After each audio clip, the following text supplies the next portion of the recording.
Welcome back to On a Mission, where we highlight leaders who are making an impact both locally and worldwide.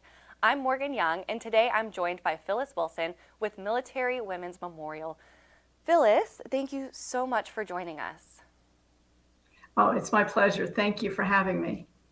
Yes, so please tell us a little bit about what you do with Military Women's Memorial.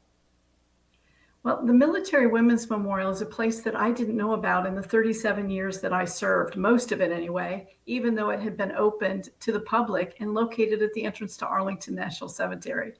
I can't believe I didn't know about it, but it's been open now for over 27 years, as I said, at the entrance to Arlington.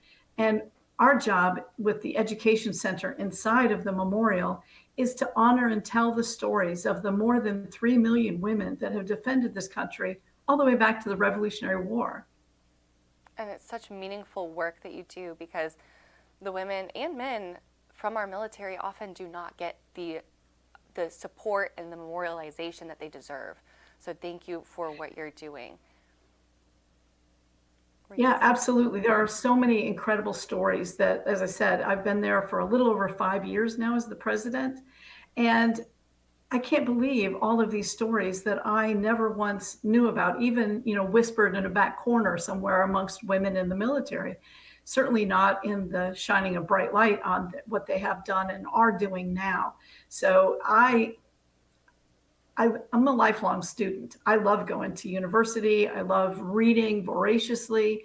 And so I'm at the perfect spot because every day I get to learn about a new woman, a new era in this nation from way back when, 250 years ago, to what's happening today and what's about to happen this summer that is a first. There are so many firsts in the military for certainly our women and our men, but our job at the Military Women's Memorial is to shine a light on the women. Beautiful. And so tell us a little bit about how you shine that light and how you memorialize these women's stories.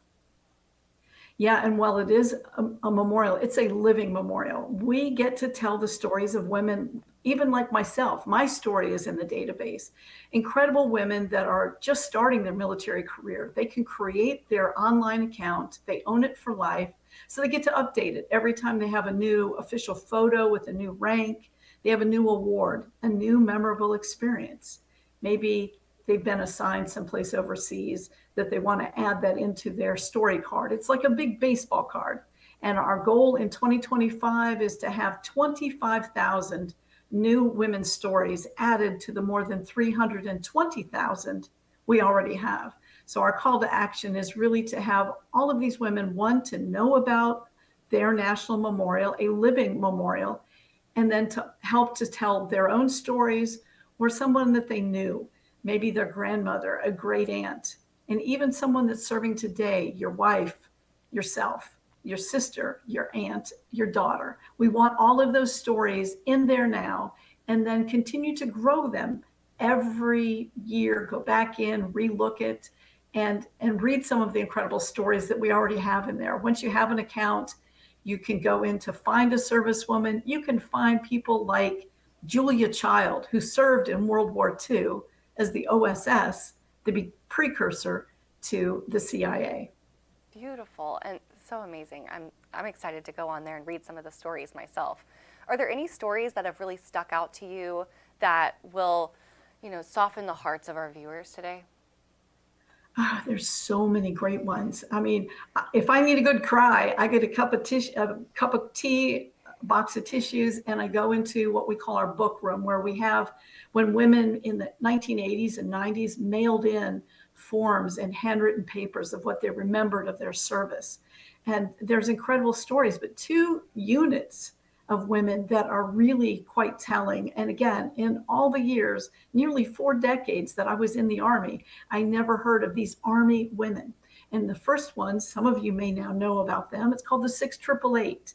Netflix has just put out a film in December, a Tyler Perry film, about these incredible women of World War II that sorted and delivered the mail all across Europe in World War II, totally changing the morale of those units. And they received the Congressional Gold Medal in 2022.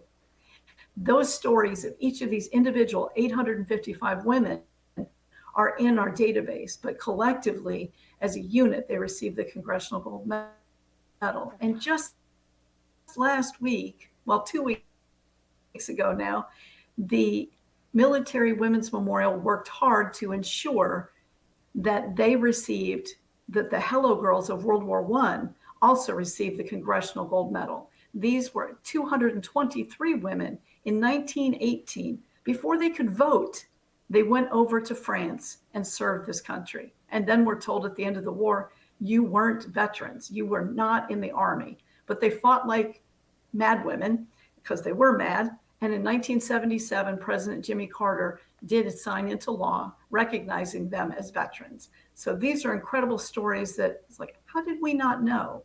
So there are documentaries out there and now films. That's beautiful that we can bring these stories to the light and really give them the credit and the respect that they deserve. Thank you for all that you are doing. And Absolutely. viewers, We love doing it. yes, absolutely. And viewers, thank you so much for tuning in to another episode of On a Mission. If you want more information about Phyllis Wilson and the Military Women's Memorial, you can head on over to dailynewsnetwork.com, and all of the information is on there. We'll see you in the next episode of On a Mission.